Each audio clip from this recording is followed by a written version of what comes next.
تازہ ترین ویڈیوز کے لیے چینل کو سبسکرائب کر کے بیل آئیکن اور آل نوٹیفیکیشن پر کلک کریں تاکہ آپ کو ملے ہر اپڈیٹ سب سے پہلے۔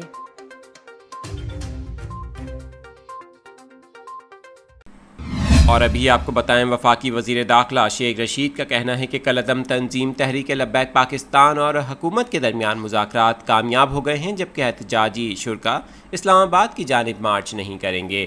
وزیر داخلہ شیخ رشید کا کہنا تھا کہ تمام بند راستے بھی کھول دیے جائیں گے اور کالعدم تنظیم کے شرکا منگل تک مرید کے میں ہی بیٹھیں گے۔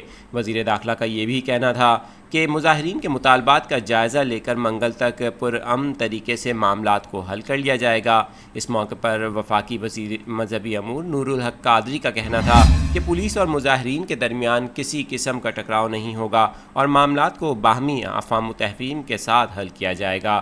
دوسری جانب آپ کو بتائیں کہ مذاکرات کامیاب ہونے کے بعد یہ بھی بتایا جا رہا ہے کہ لاہور سے اسلام آباد کی جانب بڑھنے والے مارچ کو روک دیا گیا ہے۔ پولیس کا کہنا ہے کہ گوجرانوالہ کے داخلی اور خارجی راستے تاحال بند ہیں تاکہ سیکیورٹی کو یقینی بنایا جا سکے۔ ادھر سیکیورٹی خدشات کے باعث اسلام آباد اور راولپنڈی کی بھی متعدد سڑکیں تاحال بند ہیں۔